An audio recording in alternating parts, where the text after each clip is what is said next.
नमस्कार, में आपका स्वागत है। नमस्कार। तो आज हम बात करने वाले हैं ब्रायन ट्रेसी की एक बहुत ही मशहूर किताब मिलियन डॉलर हैबिट्स के बारे में। बिल्कुल। और देखिए, हम सब ने ऐसे लोग देखे हैं ना, हाँ। जिन्हें देखकर लगता है कि अरे ये तो जिंदगी में बस जीतते ही जाते हैं। हाँ, कि हर चीज इनके लिए सही हो जाती है। तो सवाल यही उठता है कि क्या ये सब सिर्फ किस्मत का खेल है या इसके पीछे कोई सिस्टम है? बिल्कुल। और आज की हमारी पड़ताल इसी राज को, इसी सिस्टम को खोलने की कोशिश करेगी। हम ये समझने वाले हैं कि कैसे हमारी छोटी छोटी आदतें मिलकर हमारी पूरी जिंदगी की कहानी लिख देती हैं। और किताब का दावा तो बहुत बड़ा है। हाँ, वो कहते हैं कि सफलता कोई लॉटरी नहीं है, बल्कि सोची समझी आदतों का नतीजा है। तो ये मिलियन डॉलर आदतें हैं क्या? और क्या वाकई कोई भी इन्हें अपना सकता है? चलिए इसी की गहराई में उतरते हैं। बिल्कुल। और ये पूरी चर्चा किताब के एक बहुत ही बुनियादी सवाल पर टिकी है। कौन सा सवाल? कुछ लोग दूसरों से ज्यादा कामयाब क्यों होते हैं? और जवाब, जैसा कि किताब कहती है, हमारी आदतों में ही छिपा है। आदतें मतलब कितना कुछ आदतों पर निर्भर करता है। ये आंकड़ा ही चौंकाने वाला है।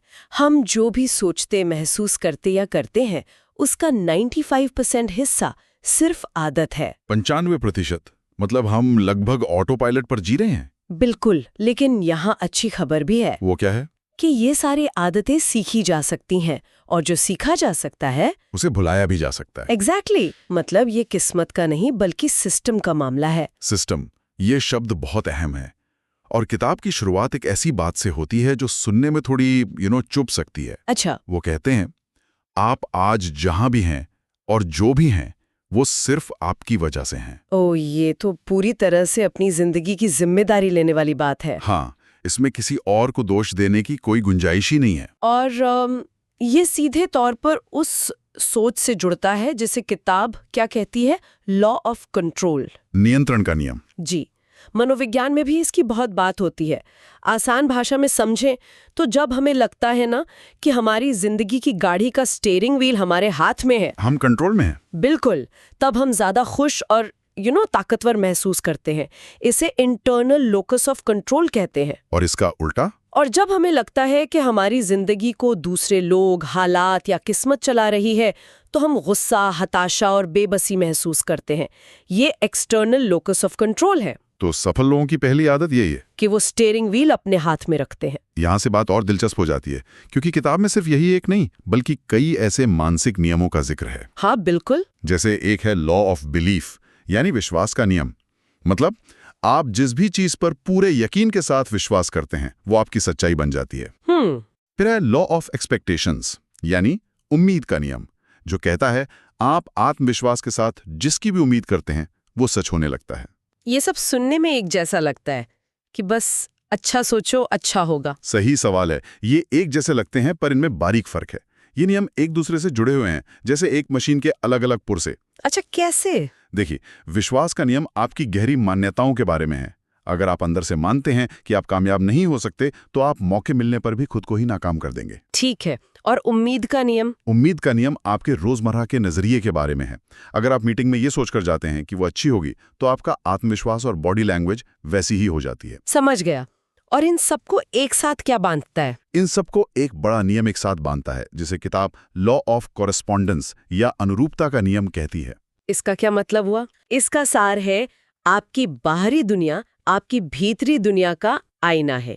अगर जिंदगी में कुछ ठीक नहीं है, तो बाहर दोष देने के बजाय अंदर झांकने की जरूरत है। और यही सबसे बड़ी ताकत है। बिल्कुल। क्योंकि हम सिर्फ एक ही चीज को पूरी तरह से काबू कर सकते हैं, हमारे अपने विचार। ठीक है, तो अगर हमारी सोच ही सब कुछ कंट्रोल करती है, तो सवाल यह है कि हमारी ये सोच बनती कैसे है।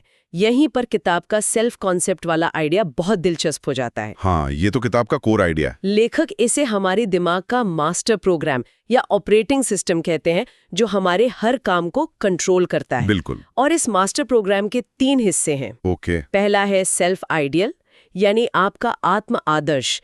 ये वो इंसान है जो आप भविष्य में बनना चाहते हैं।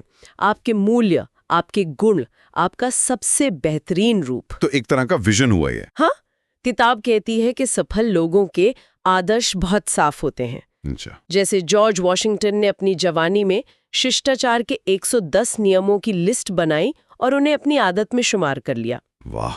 या बेंजामिन फ्रैंकलिन, जिन्होंने 12 गुणों की एक लिस्ट बनाकर हर हफ्ते एक गुण पर काम किया।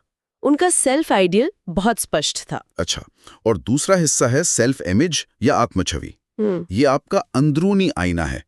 आप खुद को कैसा देखते हैं, कामयाब, आत्मविश्वासी या फिर हारा हुआ? आप जैसा खुद को अंदर देखते हैं वैसा ही प्रदर्शन बाहर करते हैं।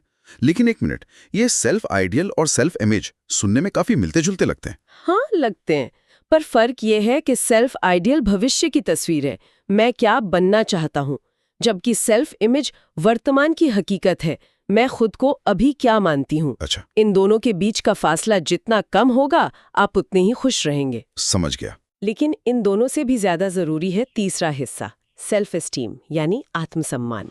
आत्मसम्मान? जी, किताब इसे हमारे व्यक्तित्व का रिएक्टर कोर या इंजन कहती है।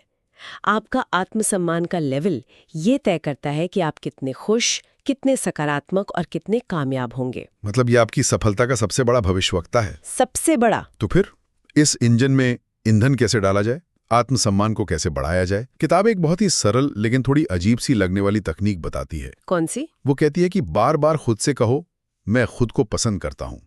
I like myself। अब ईमानदारी से कहूँ तो ये सुनने में थोड़ा बनावटी लगता है। हाँ, लगता है। क्या सिर्फ एक लाइन दोहराने से असल में कुछ बदल सकता है?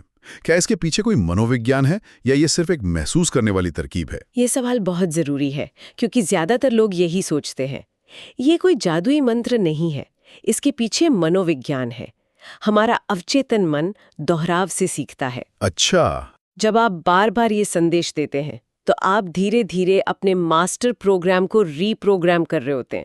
आप अपने अंदर की नकारात्मक आवाज को एक सकारात्मक आवाज से बदल रहे होते हैं। और इसका सीधा असर हमारे सबसे बड़े दुश्मन यानी डर पर पड़ता है। बिल्कुल। किताब कहती है कि हम बड़े होते हुए दो तरह की नकारात्मक आदतें सीख लेते हैं। पहला है असफलता का डर, जो मैं ये नहीं कर सकती वाली सोच से आता है। और दूसरा है अस्वीकृति का डर, मतलब लोग क्या कहेंगे वाला डर, जो हमें ऐसे काम करने पर मजबूर करता है जो हम नहीं करना चाहते, सिर्फ दूसरों को खुश करने के लिए। सही। और यहाँ आत्मसम्मान और डर के बीच एक उल्टा रिश्ता है। ये तराजू के दो पलड़ों की तरह है। अच्छा। जितना ज्यादा आप खुद को पसंद करते हैं, यानी आपका आत्मसम्मान जितना ऊपर जाता है, डर उतना ही नीचे जाता है। एग्जैक्टली। आपका बढ़ा हुआ आत्मसम्मान आपके डर को बेअसर कर देता है। ये एक तरह का मानसिक कवच बन जाता है।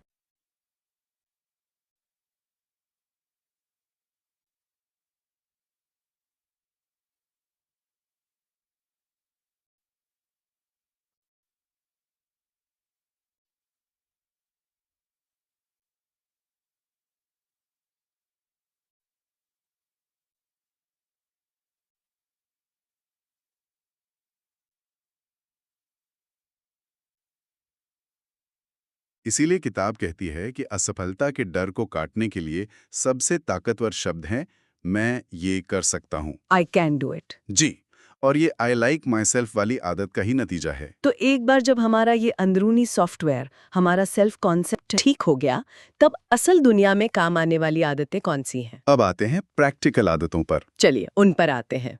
पहली आदत है लक्ष्य अभिविन्यास या गोल ओरिएंटेशन, यानी लक्ष्य तय करने की आदत। हाँ, और ये सिर्फ एक बार लक्ष्य लिखने के बारे में नहीं है। किताब एक बहुत ही असरदार तकनीक बताती है। वो क्या है? एक स्पाइरल नोटबुक खरीदें और हर सुबह बिना कल के लिखे हुए को देखें, अपने 10-15 सबसे जरूरी लक्ष्य लिखें। हर रोज? हर रोज, और उन्हें वर्तमान काल में लिखें, जैसे कि वो पहले ही पूरे हो चुके हों। अच्छा, उदाहरण के लिए? ये लिखने के बजाय कि मैं 1 लाख रुपए कमाऊंगी, लिखें मैं 1 लाख रुपए महीना कमाती हूँ। इससे क्या होता है? ये अभ्यास आपके अवचेतन मन को सक्रिय करता है और आपको उन मौकों को देखने में मदद करता है जो पहले आपको नजर नहीं आते थे। इसके साथ ही जुड़ी है दूसरी आदत, ग्रोथ ओरिएंटेशन, मतलब हमेशा सीखते रहने की आदत। बिल्कुल, क्योंकि किताब की एक लाइन है, जो आपको आज यहाँ तक लाया है वो आपको कल आगे नहीं ले जाएगा। ये आज की दुनिया में तो और भी सच है। तो लगातार सीखने के लिए क्या करें? इसके लिए 3 मुख्य आदतें बताई गई हैं। पहली, रोज पढ़ें। अपने काम से जुड़ी किताबें हर दिन कम से कम 30 से 60 मिनट पढ़ें। रोज आधा या 1 घंटा? जी, अगर आप हर हफ्ते 1 किताब भी पढ़ते हैं तो साल में 50 किताबें हो जाती हैं। किताब के मुताबिक ये आपके क्षेत्र में PhD करने के बराबर ज्ञान हासिल करने जैसा है। वाह। और दूसरी आदत, सेमिनार और कोर्स में हिस्सा लेना। किसी एक्सपर्ट का एक आइडिया आपके कई साल बचा सकता है। और तीसरी आदत, मेरी पसंदीदा है, अपनी कार को पहियों पर विश्वविद्यालय बनाना। University on wheels. हाँ, औसत इंसान एक साल में 500 से 1000 घंटे अपनी कार में बिताता है। ये तो बहुत ज्यादा समय है। आप सोच सकते हैं, ये 1 या 2 यूनिवर्सिटी सेमेस्टर के बराबर का समय है। तो आप कह रही हैं कि अगर कोई सालों से कार में सिर्फ गाने सुन रहा है, हाँ तो उसने 1-2 यूनिवर्सिटी डिग्री जितना सीखने का मौका गवा दिया। हाँ, ये तो चौंकाने वाली बात है। बिल्कुल। उस समय को ऑडियो बुक या ज्ञानवर्धक पॉडकास्ट सुनने में इस्तेमाल करना गेम चेंजर हो सकता है। सही बात है। लेकिन इन सब आदतों को एक और आदत के बिना अधूरा माना जाएगा। वो कौन सी है? एक्शन ओरिएंटेशन, यानी काम को फौरन करने की आदत। सफल लोग सिर्फ सोचते या सीखते नहीं है, वे तेजी से काम करते हैं। उनमें सेंस ऑफ अर्जेंसी होती है। बिल्कुल।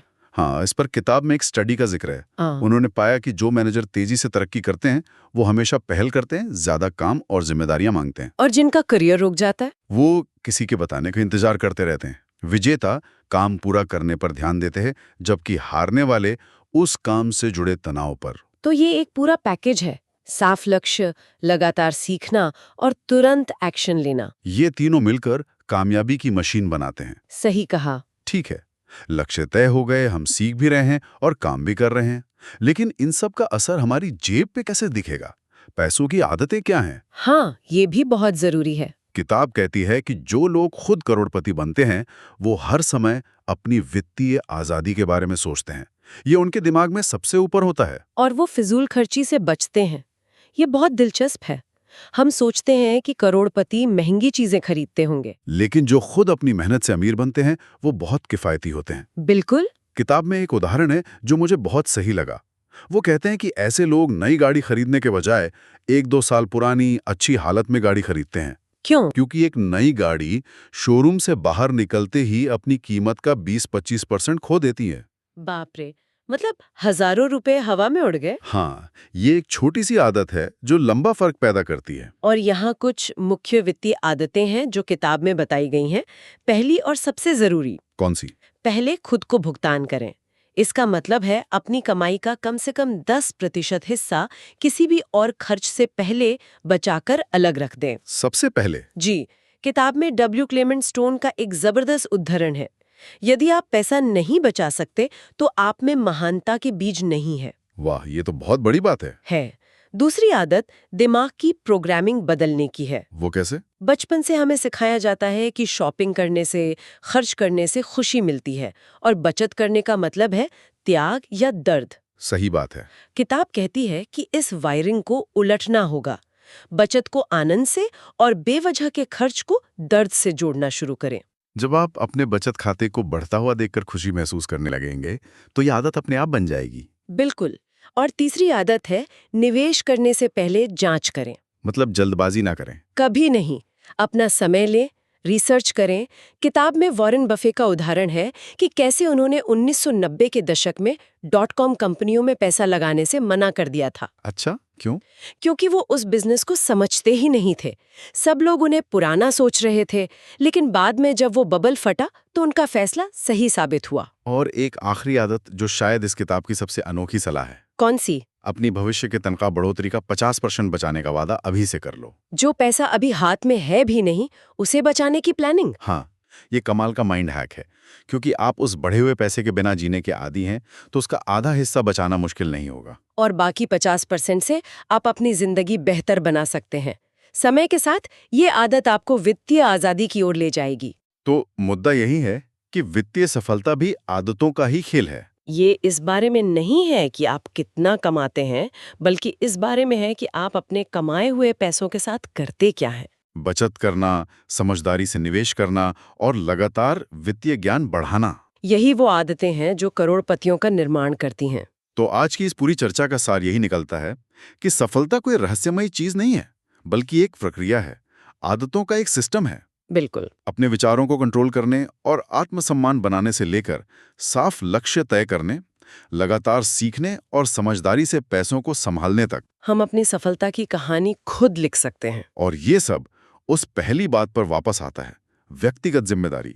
ये भाग्य के बारे में नहीं है, ये नियम के बारे में है। किताब का एक शक्तिशाली विचार है, यदि आप वही करते हैं जो सफल लोग करते हैं, तो आखिरकार आपको वही नतीजे मिलेंगे जो सफल लोगों को मिलते हैं। कुदरत किसी के साथ भेदभाव नहीं करती। आप सही इनपुट डालेंगे तो सही आउटपुट मिलेगा। ये संयोग नहीं, विज्ञान है। जाने से पहले एक सवाल है जो इस किताब ने मेरे दिमाग में छोड़ दिया और हम चाहते हैं कि हमारे श्रोता भी इस पर जरूर सोचें। ये जीरो बेस्ड थिंकिंग यानी शून्य आधारित सोच की अवधारणा से आता है। और सवाल ये है, क्या आज मैं ऐसा कुछ कर रही हूँ जिसे अगर मुझे आज फिर से शुरू करने का मौका मिले, ये जानते हुए कि मैं अब क्या जानती हूँ, तो मैं उसमें शामिल नहीं होती? ये सवाल तो आईना दिखाने जैसा है। ये हमारे काम, हमारे रिश्तों, हमारी आदतों, हर चीज पर लागू होता है। और ये हमें उन चीजों को छोड़ने की हिम्मत देता है जो अब हमारे लिए काम नहीं कर रही, भले ही हम उनमें कितना भी समय या पैसा लगा चुके हों। इस पर विचार कीजिएगा। अगली बार तक सीखते रहें।